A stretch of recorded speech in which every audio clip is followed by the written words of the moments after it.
주님이 제자들에게 주신 여러 가지 가르침을 다 묶으면 두 마디로 이렇게 정리되어질 수 있을 것 같습니다. 하나는 오라이고 또 다른 하나는 가라입니다. 예수님 먼저 우리를 오라라고 초대를 하십니다. 수고하고 무거운 짐진 자들아 다 내게로 오라라고 말씀하세요. 내게 와서 진정한 영적인 안식을 맛보라는 거예요.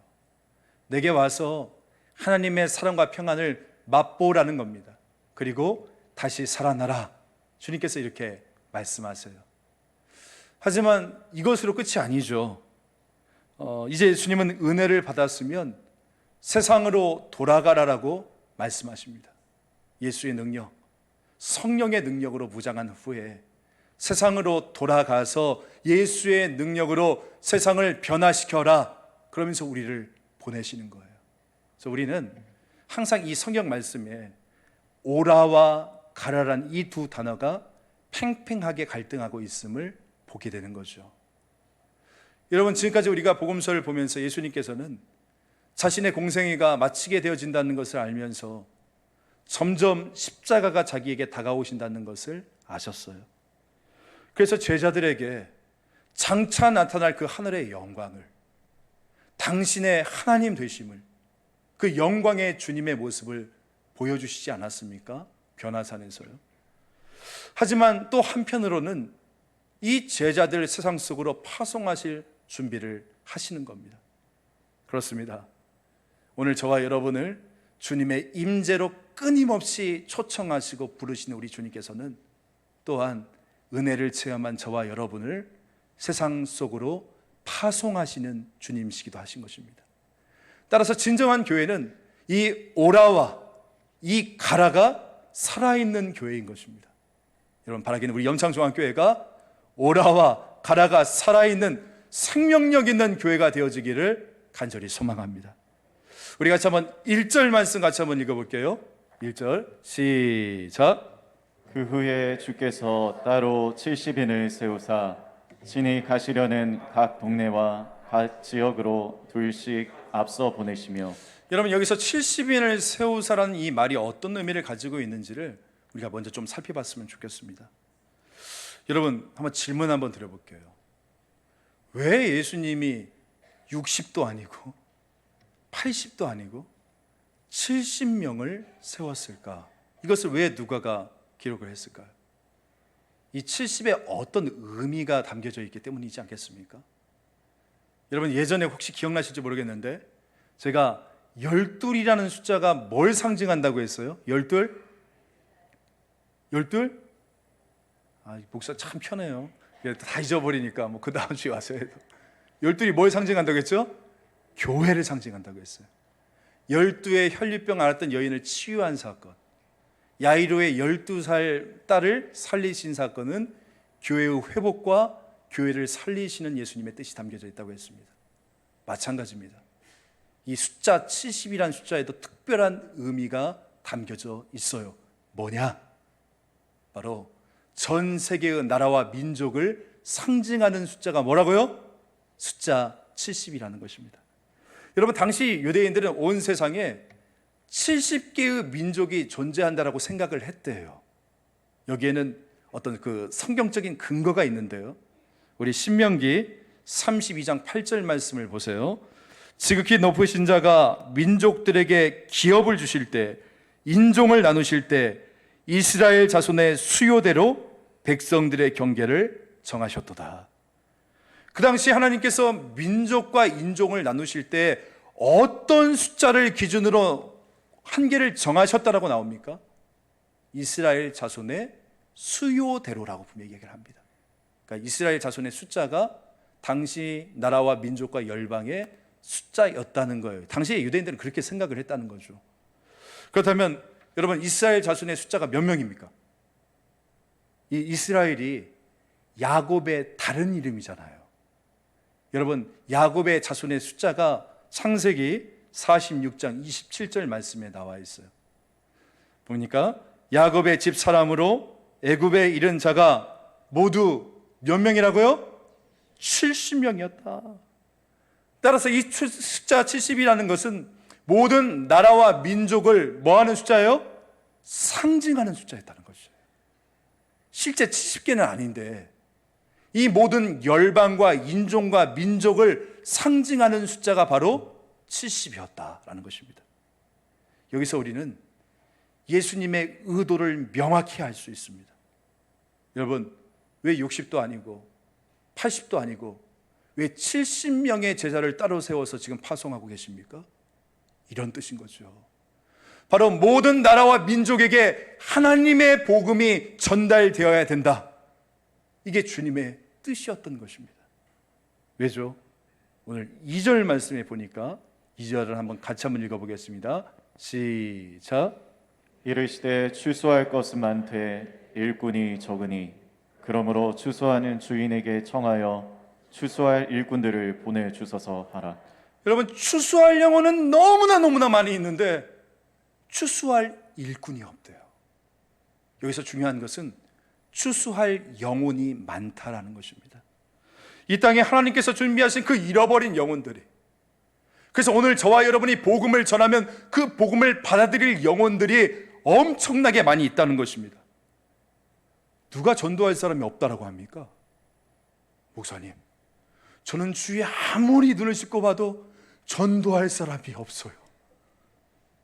근데 지금 예수님 뭐라고 말씀하세요? 이렇게 많다는데. 여러분, 전도할 사람이 없는 거예요? 아닙니다. 안 보이는 거예요. 안 보입니다. 왜요? 왜 안 보이느냐? 여러분, 오늘 똑같은 사건을 기록하고 있는 마태복음 9장 36절과 37절을 보면 이렇게 이야기하고 있어요. 무리를 보시고 불쌍히 여기시니 이는 그들이 목자 없는 양과 같이 고생하며 기진함이라. 이에 제자들에게 이르시되 추수할 것은 많되 일꾼이 적으니. 왜 안 보이는 줄 아세요? 예수님의 저 마음이 없기 때문인 거예요. 한 영혼을 향한 그 마음, 그 아버지의 마음을 우리가 갖고 있지 않기 때문에 내 주위에 복음이 필요한 전도할 사람들이 있는데 안 보이는 거예요. 오늘 저와 여러분에게서 아버지의 마음이 회복되어지는 놀라운 역사가 있기를 간절히 소망합니다. 오늘은 전교인 전도주일이잖아요. 여러분, 잊지 마세요. 추수할 영혼이 많대요. 내 주변으로부터 시작해서 우리 사도행전 1장 8절 말씀 다 외우고 있죠? 우리 같이 한번 외워봅시다. 시작. 오직 성령이 너희에게 임하시면 너희가 권능을 받고 예루살렘과 온 유대와 사마리아와 땅 끝에 이르기까지 내 증인이 되리라. 믿습니까? 아멘. 예수님은 지금 당장은 동네 각 지역의 제자들을 보내고 계셨지만 당신의 그 마음속에는 70명, 바로 글로벌 미션, 이 세계 선교의 꿈을 품고 계셨던 것입니다. 오늘 저는 저와 여러분이 이 예수님의 마음이 있었으면 좋겠어요. 예수님이 승천하시면서 뭐라고 말씀하십니까? 마태복음 28장 19절 20절 말씀에 보면 그러므로 너희는 가서 모든 민족을 제자로 삼아. 너희는 가서 모든 민족을 제자로 삼아. 이 주님의 뜻이 우리의 뜻이 되고 우리 교회의 뜻이 되어서 선교에 대한 열정과 영혼 구원에 대한 열정이 더욱더 뜨거워지는 제가 되고 여러분들 되어지기를 주 예수 그리스도의 이름으로 간절히 소망합니다. 아멘. 그런데 여기서 중요한 포인트가 하나 있는데요. 여러분, 예수님을 따르는 수많은 사람들 가운데서 70명을 뽑았다. 자, 그 전에 있었던 사건에 보니까 남자 장병만 5,000명이 따랐어요. 수많은 사람들이 예수님을 따르고 있는 상황 가운데에서 70명을 뽑았다 하면 여러분, 이 사람들은 어떤 사람들이었겠습니까? 말 그대로 초대교회 일종의 대표격들입니다. 소위 수제자급이에요. 1등부터 70명 뽑은 거 아닙니까? 우리 태극마크라고 얘기하잖아요. 국가대표인 거예요. 복음의 국가대표. 그러니까 이 사람들이 보통 사람들이 아니라는 거죠. 그런데 여기서 중요한 것이 뭐냐면 잘 보세요. 이 사람들의 이름이 한 줄도 나와 있지 않다는 거예요. 분명히 초대교회의 대표 주자들인데 단 한 명도 그 사람들이 누구누구였다는 이름이 성경에 기록되어 있지 않아요. 저도 굉장히 궁금했어요. 도대체 이들이 누구지? 제가 찾아봤거든요. 아무리 찾아봐도 이 70명이 누군지 명단이 없는 거예요. 예수님은 아주 의도적으로 이들의 이름을 완전히 익명으로 처리하고 계신 것입니다. 여러분, 오늘 이야기는 교회사적으로 굉장히 중요한 이야기입니다. 최초의 70명의 전도단 파송이에요. 최초의 가장 헌신됐던 초대교회의 헌신자들, 그 제자들을 지금 선교사로 선교지 지역에 파송하는, 어떻게 보면 선교사 파송식과 같은 그런 자리인데, 여러분 잘 보세요. 그들의 이름 하나 남겨진 게 없다는 겁니다. 제가 이걸 보면서 어떤 걸 떠올랐는지 아십니까? 여러분, 하나님 나라의 사역에는 위대한 믿음의 영웅들의 이야기가 분명히 있습니다. 분명히 있어요. 아브라함, 이삭, 야곱, 요셉, 모세, 다윗, 사무엘.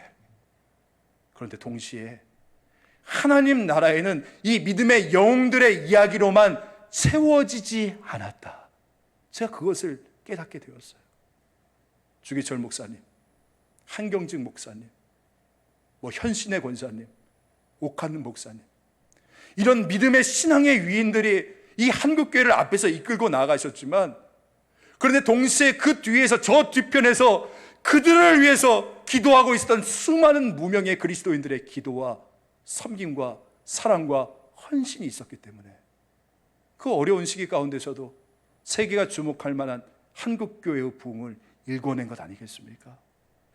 저는 오늘 이 자리에 계신 우리 성도분들께도 똑같은 도전 드리고 싶습니다. 초대교회의 70명의 대표 주자들, 가장 많이 훈련받은 확실한 주의 헌신자들, 최초로 파송받은 평신도 선교사들, 그런데 그들의 이름 하나 남아있지 않다는 거예요.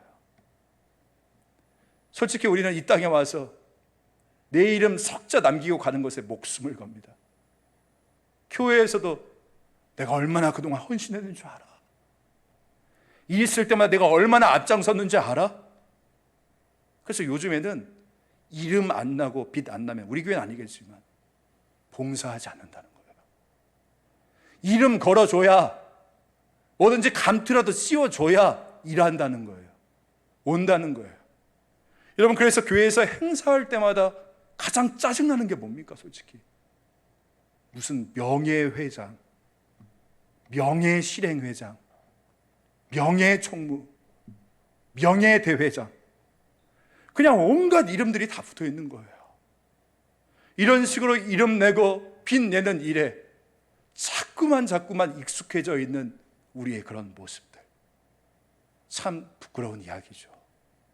바라기는 우리는 부름받아 나서니 이름도 없이 빚도 없이 주님 앞에 섬기는 사람이 되어지길 원합니다. 이것이 오늘 저와 여러분의 고백이 되어지길 소망합니다. 여러분, 하나님의 교회에서 필요한 사람이 어떤 사람입니까?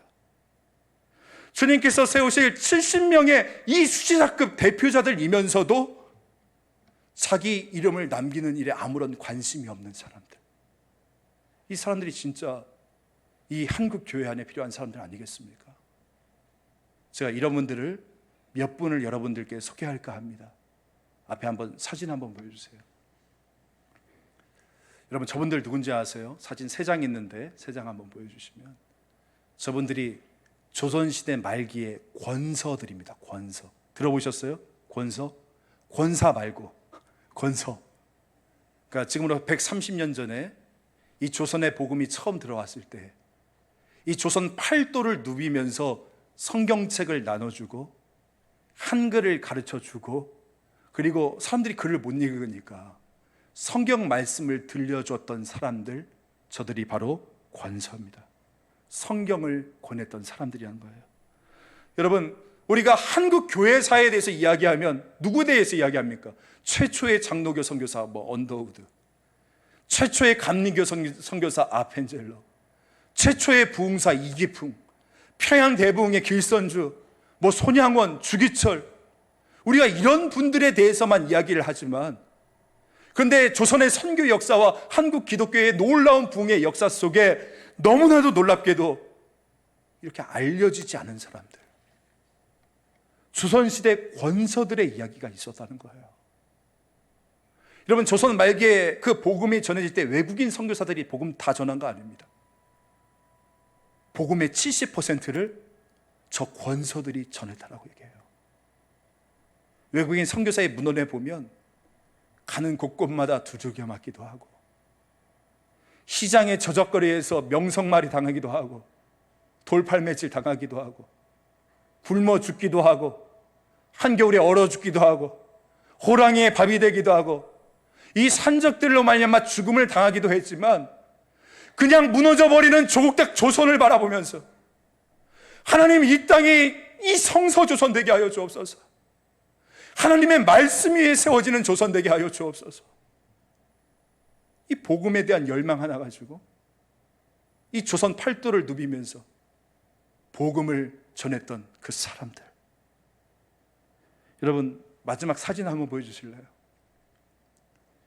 이 사진이 제목이 있는데, 제목이 뭐냐면 조선의 1급 권서들이라는 제목이에요. 이름이 하나도 안 남았어요. 누군지 몰라요. 하지만 여러분, 저분들의 얼굴을 기억하십시오. 저분들이 숨겨진 조선의 실질적인 복음의 영웅들인 거예요. 만약에 천국에 명예의 전당이 있다면 아마 저분들의 목이라고 저는 생각을 합니다. 주 안에서 살아가는 성도 여러분, 이 땅을 살아가면서 내 이름 석자 알아달라고 애쓰는, 내 이름 누구 이 고유명사 알아주기를 애쓰는 그런 사람들이 되어지는 것이 아니라 그저 1급 권서라고 하는 이 보통 명사에라도 만족할 수 있는 저와 여러분 되어지길 간절히 소망합니다. 오늘 저와 여러분이 우리 염창중학교에서 하나님이 세우고 싶은 70명의 수제자들이 되십시오. 여러분, 대표 주자들 되셔야 돼요. 하지만 동시에 내 이름 알려지는 것 상관없으니 나는 주님께서 맡겨주신 사명이면 됩니다라고 고백할 수 있는 그런 저와 여러분이 되어주기를 간절히 소망합니다. 사실 저도 솔직히 고백하건대 최근에 이 구글과 네이버에 제 이름을 쳐본 적이 있어요. 송원성 목사 뭐라고 나오지? 그러다 에이 하고 지워버렸어요. 아무것도 없더라고요. 정말 아무것도 없어요. 그리고 무슨 배우 송원석이 이게 막 착 뜨는 거예요. 내가 아는 다른 목사님, 그분 이름 한번 써보고, 우리 주위에 있는 교회 이름 한번 쳐보고, 우리 교회와 비교해보고.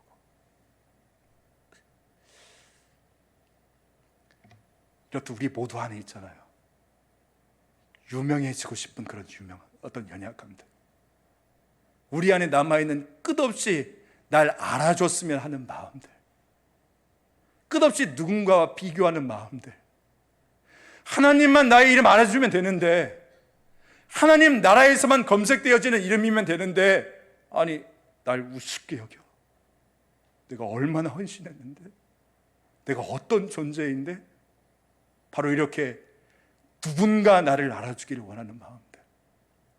여러분, 이것을 극복할 수 있는 저와 여러분 되어주기를 간절히 소망합니다.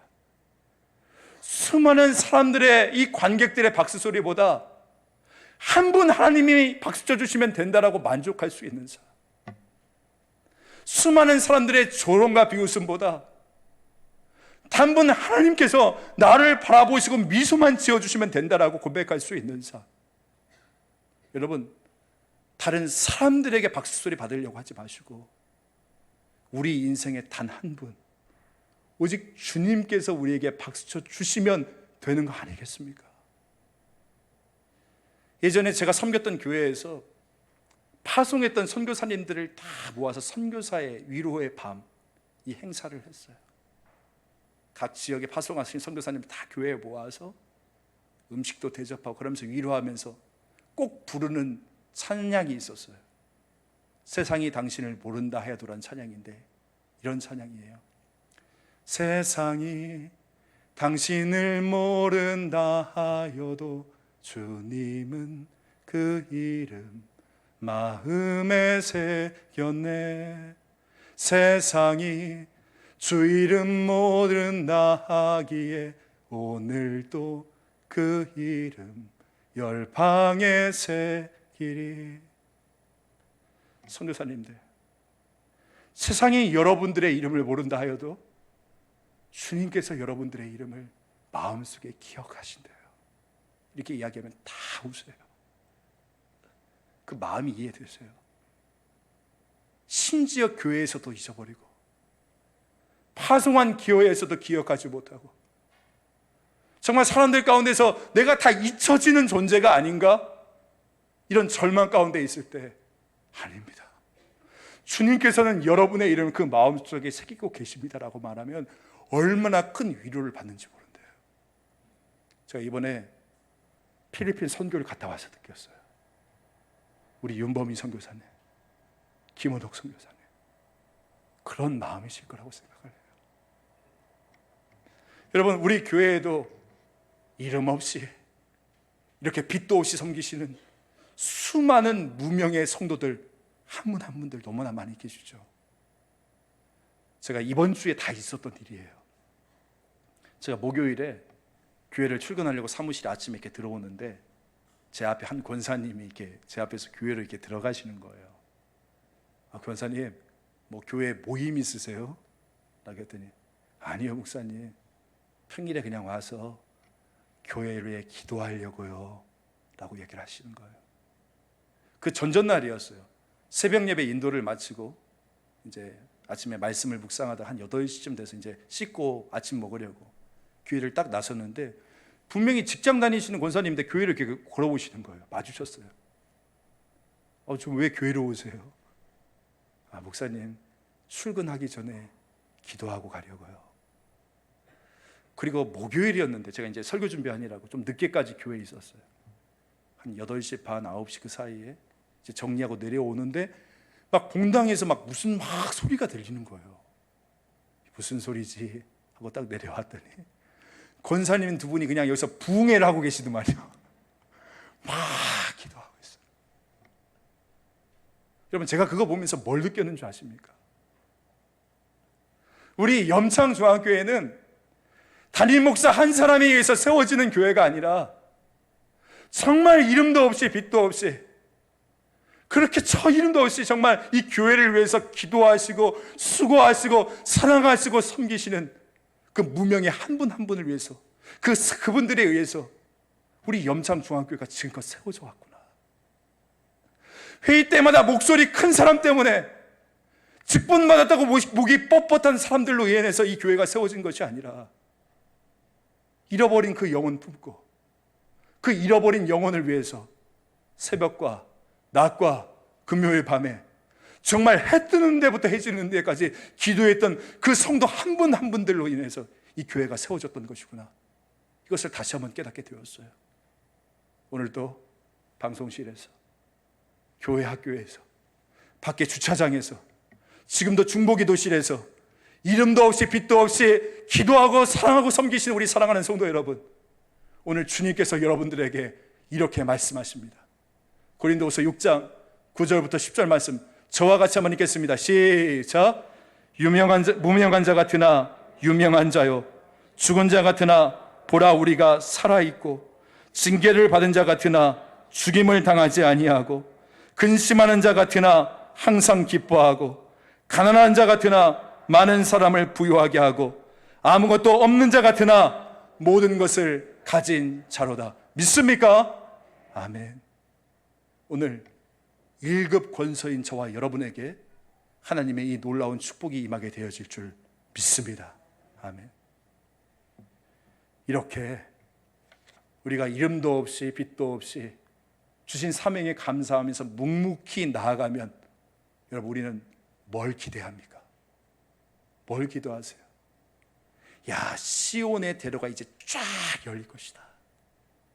하나님께서 모든 것을 그냥 팍팍팍 다 처리해 주시고 정말 이 사단의 권세 다 절단시켜 주셔서 저 푸른 초원 위에 그림 같은 집을 짓고 사랑하는 우리 주님과 함께 살아갈 거야. 이것을 우리가 기대하는데, 여러분 3절 말씀 보니까 이런 말씀이 펼쳐집니다. 우리 3절은 같이 한번 읽어볼까요? 시작. 갈지어다 내가 너희를 보냄이 어린 양을 이리 가운데로 보낸과 같도다. 여러분, 이 말씀을 처음 본 느낌이 뭡니까? 속았다. 속았다예요. 추수할 일꾼이 없다고 해서 갔는데 지금 목자를 잃어버린 양이래잖아요. 목자를 잃은 양이어서 민망히 여기는 주님의 마음을 깨닫고 내가 갔는데 뭐랍니까? 양이 아니라 늑대였다는 거예요. 일이었다는 거죠. 여러분, 여기서 이 어린 양은 헬라어 아르노스라는 단어로 쓰였습니다. 사람으로 이야기하면 이제 막 갓 태어난 신생아 양을 이야기하고 있는 거예요. 그러니까 예수님께서 지금 70명의 제자를 이 세상에 보내시면서 이제 막 갓 태어난 어린 양 같은 제자들을 이리 가운데에 보내신 것과 같아요. 그리고 가운데라고 쓰였던 헬라어, 이 단어는 메손이라는 단어인데 이 단어가 어디에 쓰이냐면 예수님께서 십자가에 달려 운명하실 때 여러분 예루살렘 성전 안에서 어떤 일이 발생했습니까? 지성소를 가리고 있었던 성전의 휘장의 정 가운데가 위로부터 아래로 쫙 갈라지는 역사가 있지 않았습니까? 그때 그 정 가운데가 헬라어 메손입니다. 그러니까 이렇게 상상해 보시면 돼요. 지금 이리떼들이 새카맣게 몰려들어 있는데 그 이리떼 정 한가운데 그 한복판에 이제 갓 태어난 어린 양이 서 있는 거예요. 이 광경이 그려지세요? 역설이죠. 역설이에요. 이름도 없이 빛도 없이 주신 사명에 감당하면서 이제는 가라라는 그 주님의 말씀에 순종함에 따라갔더니 뭐가 나온다는 겁니까? 늑대 한가운데가 나온다는 거예요. 역설이죠. 역설이에요. 여러분, 저는 본문을 보면서 이런 생각을 한번 해보게 되었어요. 주님 앞에 순종하면서 나아가는 삶, 이게 쉬운 거면 누가 못하겠어요? 여러분, 순종은 항상 어린 양이 이리떼의 가운데에 서 있는 것과 같아요. 그만큼 힘들어요. 고통스러워요. 힘들기 때문에 순종인 거죠. 여러분, 사역하시다가 힘드시죠? 사역하시다가 여러분 상처 많이 받으시죠? 제가 예전에 한 구역을 이제 신설하게 돼서 한 집사님한테 이 구역이 새로 생겼으니까 구역장으로 이 파송하기 위해서 그 권사님, 그 집사님에게 권면을 했어요. 그런데 처음에 망설이시더라고요. 목사님 저 못해 안 해요. 권면해서 겨우 설득해서 그곳에 보냈거든요. 얼마 지나서 만나서 어쩌시냐고, 어떤 하시냐고 그렇게 여쭈어 봤더니 하시는 말씀이 그 표정을 제가 잊을 수가 없어요. 목사님 말씀에 순종하며 따라갔더니 거기가 이때 소굴이더군요. 그 이야기를 하는 거예요. 우리 주님께서 내 마음속에 계속적으로 추수할 일꾼이 없다, 네가 필요하다 계속 도전을 해서 그 말씀을 붙잡고 갔더니 뭐예요? 잘 오셨습니다. 감사합니다. 당신 오기만을 기다렸습니다. 웰컴입니다. 환영합니다. 그렇게 하고 있는 게 아니라 팔짱 딱 끼고 왜 왔어요? 그러면서 공격한다는 거예요. 필요 없는데 왜 왔어요? 공격한다는 거죠. 저도 한 번은 하나님께 기도하면서 그랬던 것 같아요. 하나님, 이런 취급 당하게 하려고 저 목사로 보내셨습니까? 그랬더니 하나님이 고민도 안 하시고 그렇게 대답하시더라고요. 응, 그렇게 대답하시더라고요. 아니, 고민은 좀 하셔야죠. 그리고 대답을 해주셔야죠. 이게 말이 됩니까? 왜요? 예수님께서 그렇게 가셨기 때문인 거예요. 보라, 세상 죄를 짊어지는 하나님의 어린 양이시다. 예수님께서 이 어린 양이셨기 때문에 늑대 같은 이 세상 한가운데 우리 예수님께서 어린 양의 모습으로 이 땅 가운데 오셔서 십자가를 지고 오늘 저와 여러분의 죄를 지고 이 갈보리의 언덕길에 올라가신 거 아닙니까? 때리면 맞았고 찢으면 찢겨졌고 벗으면 벗겨졌고 십자가를 매달면 매달리시면서 묵묵히 그 길을 걸어가셨어요. 그리고 그 십자가에서 자신의 모든 것을 다 쏟아 부어주셨을 때, 그때서야 비로소 이 세상이, 이 늑대와 같은 이 세상에 하나님의 평화가 임했던 거 아니겠습니까? 그런 주님께서 오늘 저와 여러분들에게 권면하세요. 이리때 같은 이 세상 속 가운데 우리 어린 양 같은 저와 여러분을 보내시면서 그들을 향해서 오늘 5절 말씀 보십시오. 샬롬, 평안할지어다라고 인사를 하래요. 이 이리때들에게. 그들이 찢으면 찢겨지고 피 흘리게 하면 피 흘리고 그들이 십자가에 매달면 매달리면서 그 십자가의 용서와 사랑의 능력으로 이 이리때와 같은 세상을 이겨라라고 말씀하시는 것입니다. 져야만 승리하고 죽어야만 살 수 있는 그 길을 걸어가라라고 우리를 어린 양의 모습으로 보냈다는 거예요. 여러분, 저는 여러분들께 분명히 말씀드립니다. 여러분, 힘 있는 기독교를 거부하십시오. 힘 있는 기독교를 거부하셔야 돼요. 아니, 정부가 우리 기독교를 이렇게 만만하게 봐? 우습게 봐? 우리 한번 힘 한번 보여줄까? 우리 광장의 기독교 한번 모아서 우리 세력 한번 보여줄까? 여러분, 이거 기독교 아니에요. 기억하십시오. 어린 양의 모습으로 오세요. 예수 그리스도는 정말 지고지순하신 그 어린 양 나무의 순처럼 오셨어요. 찢기면 찢어지고 때리면 맞으면서 그 십자가의 용서와 사랑으로 이 세상을 변화시키는 거예요. 만약에 그러려면 저와 여러분을 어린 양이 아니라 사자로 보내셨겠죠. 사자로 보내면 늑대 새끼들 뭐 무서운 게 뭐가 있습니까? 근데 오늘 우리를 어린 양으로 보내셔서 찢기면서도 그 십자가의 용서와 사랑으로 늑대와 같은 세상을 이겨라라고 말씀하시는 것이에요. 캄보디아에서 선교하셨던 한 선교사님이 열심히 사역을 했어요. 현지 청년들 모아다가 제자 훈련도 하면서 그 교회를 일구어 나가셨어요. 그런데 어느 날 얼굴에 복면을 쓴 강도들 4명이 이 선교사님 집을 들어온 거예요. 선교사님 부부를 꽁꽁 묶어놓고 때리고 침 뱉고 옷 벗기고 온갖 모욕을 다 준 다음에 집안에 있는 것들을 싹 다 가지고 나갔어요. 그리고 나중에 몇 개월 후에 경찰이 이 강도들 범인들을 잡았는데 보니까 그 중에 한 명이 자기가 제자 훈련시키고 있는 청년이었던 거예요. 그러니까 선교사님이 굉장히 충격을 받았대요. 배신감에. 아, 이러려고 나에게 접근했던 거구나. 그래서 밤새 기도하면서 하나님께 울부짖었다고 해요. 주님, 저 이런 취급받게 하시려고 이 땅에 보내신 것입니까? 막 눈물로 기도하는데 갑자기 주님께서 한 환상을 보여주시는데, 예수님이 십자가에 달려서 피를 흘리시는데 자기 그 선교사님을 보면서 이렇게 말씀하시더래요. 사랑하는 아들아, 그 한 사람 때문에 네가 내가 사랑하는 이 민족을 포기하려고 하느냐, 그렇게 말씀을 하시더라는 거예요.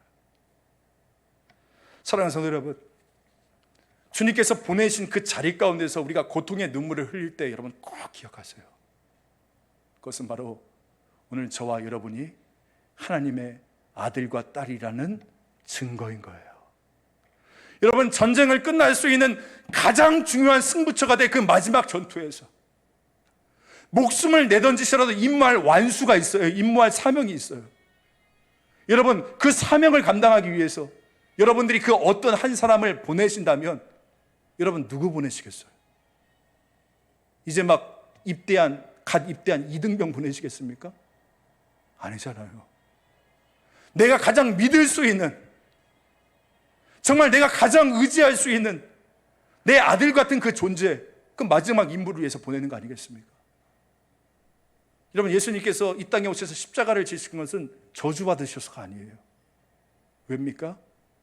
하나님의 아들이셨기 때문인 거예요. 죄의 저주와 죄의 사망을 끊어버리려는 그 위대한 사명을 받고 십자가의 길을 걸어가시는 거예요. 그 임무 완수하기 위해서요. 여러분, 혹시 지금 어떤 고통 가운데 계세요? 내가 감당할 수 없는 어떤 삶의 무거움과 그 아픔 가운데 계십니까? 여러분, 기억하세요. 내가 저주받아서 그 길을 걷고 있는 것이 아니에요.